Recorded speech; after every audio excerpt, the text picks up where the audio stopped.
Bonjour et bienvenue sur Médian TV, la meilleure CAN de l'histoire. C'est ainsi que le président de la Confédération africaine de football, la CAF, qualifie cette compétition organisée et remportée par la Côte d'Ivoire. Une CAN pleine de rebondissements et très forte en émotion. L'occasion de revenir sur ce mois footballistique africain avec le journaliste sportif Hervé Kouamouo, en direct avec nous par téléphone depuis Abidjan. Bonjour à vous Hervé Kouamouo. Bonjour Omar, bonjour à tous les spectateurs. Alors, on imagine que la nuit a été courte à Abidjan. Ah oui, très courte, parce que jusqu'au petit matin, ça célébrait dans toute la ville. C'était une victoire qui était finalement très attendue au vu du scénario de la compétition. Et les Ivoiriens ont été fidèles à leur réputation, ils ont su faire la fête. Les Ivoiriens ont su faire la fête, une fête certainement qui va continuer puisque ce lundi a été donc décrété jour férié. Alors, Hervé Kouamouo, Oui. comme je le disais, beaucoup disent que c'est la meilleure CAN qu'on ait jamais vue. Je me rappelle, avant cette CAN, on avait eu le plaisir de vous avoir avec nous et vous nous disiez que la fête allait être belle. Alors, quel bilan faire de cette CAN? Oui, effectivement, c'est une très belle Coupe d'Afrique des Nations. Le pays s'est mobilisé pour ça. Il y a eu une ambiance, il y a eu une chaleur. Il y a effectivement de belles infrastructures. Et je dirais qu'en dehors de ces affaires de billets, parce que faut pas oublier que les billets ont été souvent difficiles à trouver pour des raisons de marché noir où, dans un premier temps, beaucoup de gens ont ont voulu, je pense, se faire un peu d'argent. En dehors de cette affaire de billetterie qui a été un petit couac, c'est une compétition qui a été vraiment très agréable. Le public, les artistes, les fan zones, tout était vraiment c'était de belles couleurs, de belles images. Et puis le scénario aussi du parcours des éléphants a permis d'avoir de belles histoires à raconter, nous a permis de passer un mois très agréable. Oui, c'était une belle CAN, certainement la plus belle de l'histoire. Certainement, donc la plus belle de l'histoire. Alors, si vous l'avez, je pense même globalement synthétisé, aussi bien sur le plan sportif qu'en termes d'organisation, alors commençons d'abord par, disons, le vif du sujet, le cœur de métier, entre guillemets, c'est le sport, bien évidemment. Alors, on a quand même vu une très très belle, en tout cas, première phase de poule où tout le monde a été impressionné par la qualité du jeu, mais aussi par le nombre de buts inscrits, parce qu'habituellement on se disait que dans les CAN il n'y a pas beaucoup de buts. Cette fois, on a vu le football être beaucoup plus merveilleux à voir. Qu'est-ce qui explique cela selon vous? Je pense qu'il y a eu une prise de conscience des entraîneurs du fait qu'il faut aller souvent chercher des résultats, marquer des buts. Je trouve qu'il y a de belles équipes. On peut citer le Cap-Vert, on peut citer l'Angola, qui sont souvent allés chercher des résultats en faisant des changements offensifs plutôt qu'en fermant. C'est-à-dire jusqu'au dernier jour de la dernière journée, nous avons eu des matchs avec beaucoup de buts. Les équipes ont pris des risques, se sont mises à plusieurs joueurs offensifs. Et puis, le fait aussi que dans la dernière journée, finalement, tout le monde joue quelque chose. Donc, certains pour une qualification en première place, d'autres pour la troisième place. Ça fait que finalement, à tous les moments, il était intéressant de gagner. Le match nul était rarement une option intéressante. Et donc, beaucoup d'équipes ont joué sans calcul. Je pense que ça a été à ça. Bon, certains signalent aussi que la qualité de pelouse a fait que on a eu la possibilité de laisser jouer les attaquants, mais je pense qu'il y a ça. Il y a effectivement aussi les progrès technologiques, la VAR. Vous savez que je suis pas spécialiste, je suis pas un amateur de l'arbitrage vidéo, mais il faut reconnaître quand même que ça apporte quelque chose.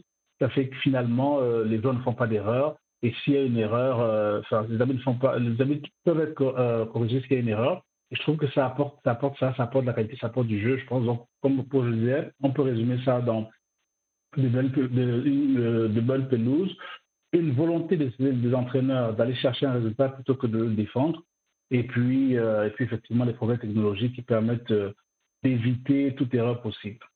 Alors, comment expliquez-vous, en tout cas, ce niveau qui est quand même monté hein, au cours de cette compétition? Est-ce parce que le fait que les équipes sont pratiquement en majorité constituées de professionnels évoluant dans le haut niveau, ou est-ce de la magie des techniciens, c'est-à-dire des entraîneurs et autres qui ont su trouver les schémas de jeu qui permettaient d'aller offrir, disons, du spectacle, ou plutôt c'est l'engagement des joueurs. Qu'est-ce qui explique cela selon vous? Je dirais que c'est un ensemble, hein. C'est le fait, comme je disais tout à l'heure, le fait que les entraîneurs prennent des risques, ce qui n'est pas toujours le cas, parce que vous voyez, il y a des modes. Il y a un moment où il y avait des modes où l'essentiel c'était de défendre, donc on avait des blocs qui étaient positionnés plutôt très bas pour ne pas prendre de but, pour ne pas concéder d'occasion.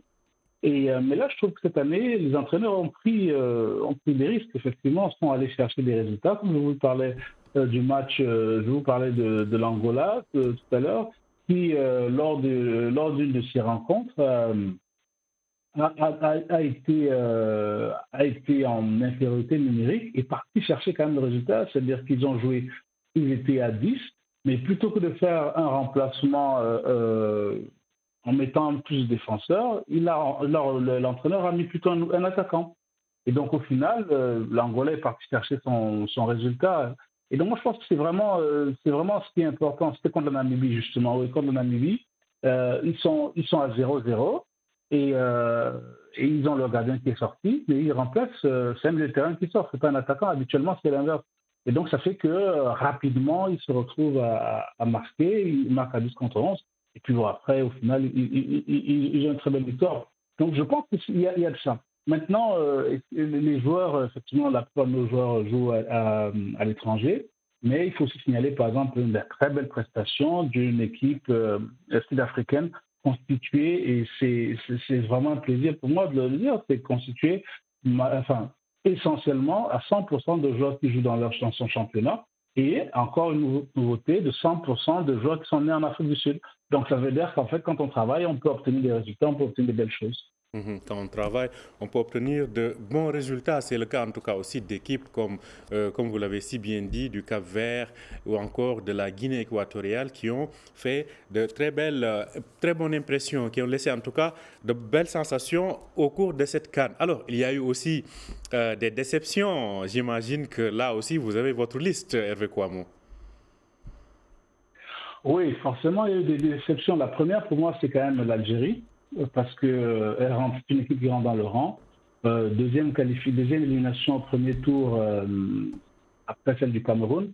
Mais au-delà de l'élimination, parce que, bon, je veux dire, sur le plan sportif, on peut avoir des éléments qui arrivent, mais toute l'ambiance qui est autour, il y avait toujours une mauvaise ambiance dans les conférences de presse, avec un sélectionneur hyper agressif qui s'entraînait aux journalistes, ou alors qui trouvait toutes les raisons à la défaite.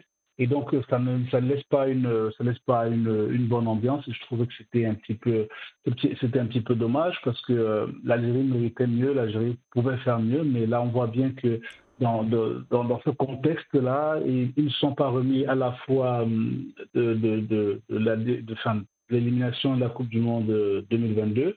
Deme Bernardi n'a pas su se remettre en question, n'a pas su remettre ses choix en question. Donc, c'était une déception. Autre déception, je signalerai aussi quand même le Cameroun, parce qu'il ne faut pas oublier que cette équipe est arrivée, même si personne ne l'attendait dans les favoris. Je trouve que au-delà du résultat, en sortant en huitième de finale, bon, ça peut arriver, mais surtout c'était un groupe qui était décousu, et effectivement là aussi avec des problèmes sur la gestion de Onana, et qui n'a jamais été le même. On ne voyait pas très bien quelle était la volonté technique d'aller rechercher. On ne savait pas. C'était une équipe qui voulait jouer pour attaquer. Bref, ce n'était pas très clair. Et donc voilà, ça fait partie de déception. Certains parlent du Maroc, mais moi je trouve que le Maroc a fait une compétition honorable. Et ils sont sortis au tir au but. Enfin, ils sont sortis pas sur tir au but. Ils sont sortis sur une défaite qui arrive, mais je pense que vous avez le contrôle du match jusqu'au but. Donc, une chose qui arrive.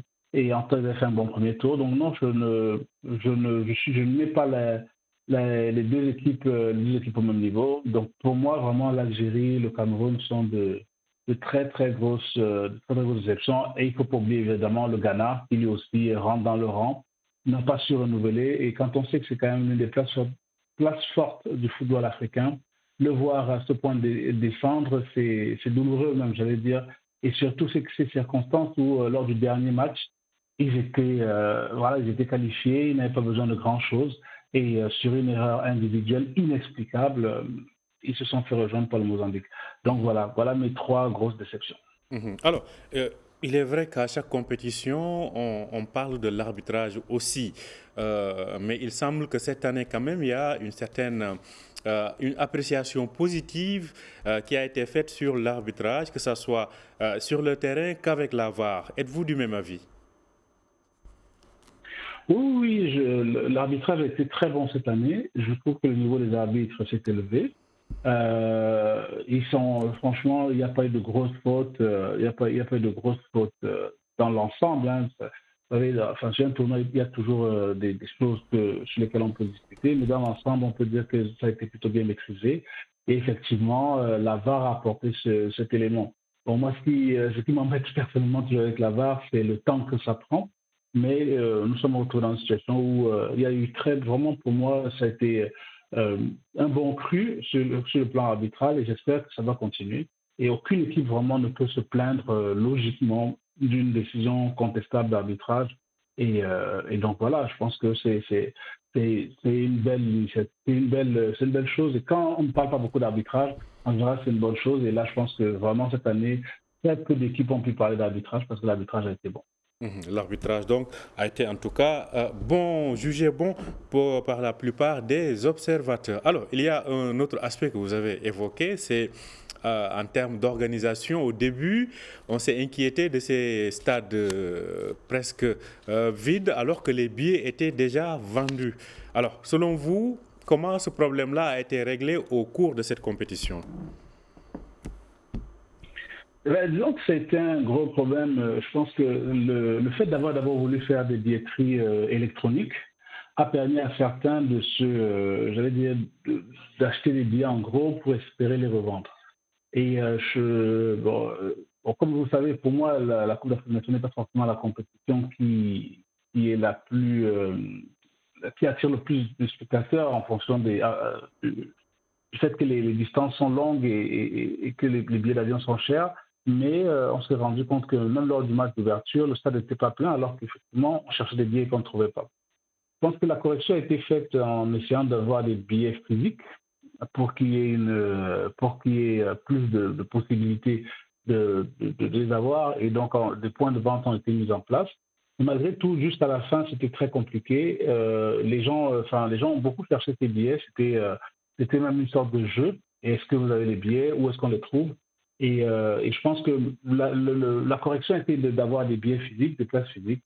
Mais c'est vrai que et sur la fin des rencontres, sur la fin de la compétition notamment, les rencontres avec en jeu, il manquait un peu de billets, mais bon, ça, je pense que c'est le classique. Et pour la première fois, quand la finale a été au complet, je crois qu'ils ont annoncé 57 000 spectateurs, donc grosso modo le maximum quasiment. Donc ça fait qu'on peut dire que ça a été réglé. Ça a été difficile à mettre en place, mais au bout d'un mois, quand même, ça a été réglé. Il n'y a plus de stade vide alors qu'on ne trouvait pas les billets.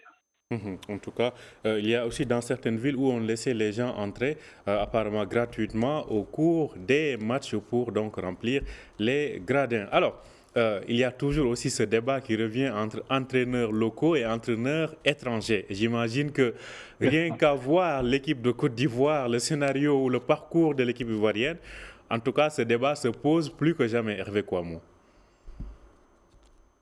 Je pense que c'est un débat que les gens vont remettre, que les observateurs vont remettre sur pied parce que il y a cette année, effectivement, où Emers Faé reprend l'équipe, une équipe, on va dire, traumatisée par une défaite contre la Guinée équatoriale. Une défaite qui, voilà, je veux dire, le pays a sombré, hein, parce que quelques semaines plus tard, on peut l'oublier, mais c'était un pays qui était complètement découragé, qui parlait de malédiction de Bimpe, qui avait tous ces éléments.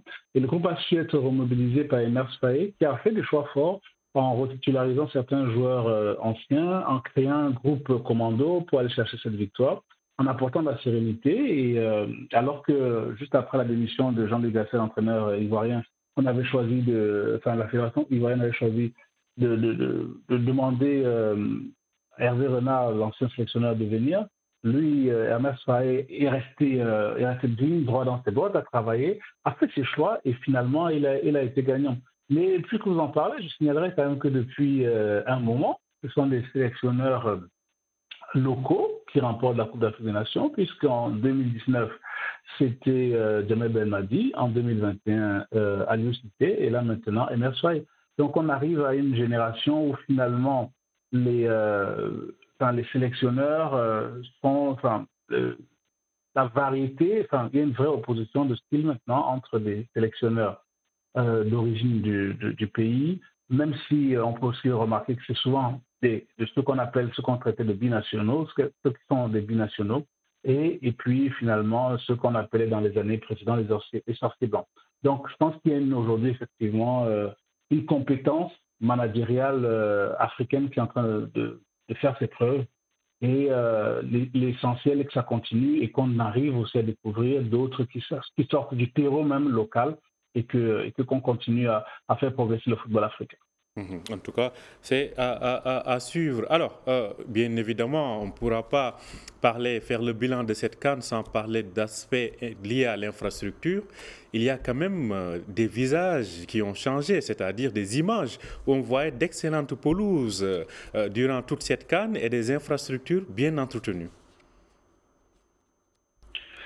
Oui, c'est vrai que la qualité de pelouse, vous vous rappelez quand Edimpe se retrouve noyé par une pluie en match amical. Et là, les observateurs sont inquiets sur la capacité de la Côte d'Ivoire à recevoir la compétition, surtout que pendant un an, le pays n'a pas organisé de rencontres internationales n'ayant aucun stade aux normes. Donc effectivement, aujourd'hui, on peut se rendre compte quand même que les pelouses ont été d'un bon niveau, d'un très très bon niveau. Il faut pas, là, on va pas se mentir. Surtout, elles étaient d'un bon niveau, elles ont tenu les rencontres et je pense effectivement, on voit aussi que les stades sont de très bonne qualité. Permettent d'avoir de très belles images. Et comme vous avez dit, en permettant que les stades soient pleins, même si c'est en laissant ouvrir les portes à deuxième mi-temps, nous avons fait de belles images pour le signal international et qui font que finalement, ça a redonné encore de la vidéo à cette Coupe du Monde. Cette Coupe d'Afrique, pardon. Maintenant, vous savez, toute la difficulté, ce sera justement de la pérennité de ces infrastructures, un stade de 20 000 places à Korogo, un stade de 20 000 places à San Pedro. Comment est-ce que ça va tenir et comment est-ce qu'on va pouvoir l'entretenir, comment est-ce qu'on va pouvoir les mobiliser derrière. Mais ce qui concerne la Coupe d'Afrique des Nations elle-même, les stades étaient de belle qualité. Et je rajouterais aussi cet élément, pour le coup, qui pour moi restera toujours positif, n'est pas un éléphant blanc, c'est la qualité des infrastructures routières. Là, pour le coup, ça continuera, ça sera toujours utile. Et là, c'est vrai qu'à ce niveau, ça a été d'une très bonne tenue, d'un très bon niveau. On va aller voir des rencontres et rentrer le même jour par la route. C'est assez rare pour être signalé. En tout cas, c'est important et je tiens aussi à signaler que selon les différents commentateurs, donc même les pelouses des entraînements étaient de très bonne qualité. Alors, la CAN suivante, la 34e ou la 35e édition, c'est l'année prochaine et ce sera au Maroc. Le Maroc, d'ailleurs, qui a reçu la Fédération royale marocaine de football, qui a reçu le drapeau de la CAN hier, donc à l'issue de la remise du trophée. Alors, Hervé Kouamouo, au vu de ce que la Côte d'Ivoire a réalisé, qu'est-ce qu'on peut dire déjà sur la prochaine CAN qui se tiendra l'année prochaine au Maroc? On va dire que la barre est haute et qu'il faudra relever. Mais je pense que le royaume chérifien n'aura pas de problème à relever. Les infrastructures sont là, les infrastructures sont de qualité. Et je pense que comme la Côte d'Ivoire, le Maroc est devenu un pays cosmopolite dans la mesure où par le fait d'avoir des étudiants, par le fait d'avoir des travailleurs, on a des communautés qui sont présentes et qui vont rehausser la fête. Donc je pense que le Maroc sera à la hauteur et présentera un peu sa capacité d'organisation quelques années avant de recevoir la grande Coupe du Monde. C'est un retour de la Coupe d'Afrique des Nations au Maroc et je pense que ça se passera très très bien. Je pense que même si la barre est haute, le Maroc sera à la relevée et on pourra dire, on espère pouvoir dire à l'issue de la 35e, ça a été la plus belle de l'histoire. En tout cas, le défi est lancé. Merci à vous, Hervé Kouamou. Je rappelle que vous êtes journaliste sportif. Vous nous parliez en direct par téléphone depuis Abidjan, où s'est clôturée hier la 34e édition de la Coupe d'Afrique des Nations, remportée par le pays hôte, la Côte d'Ivoire. Merci encore une fois d'avoir accepté notre invitation, Hervé Kouamou. C'est moi qui vous remercie. Merci à vous de nous avoir suivis. Je rappelle que vous pouvez retrouver cet entretien sur notre site www.medianews.com. Bonne journée, bonne suite de programme sur Média TV.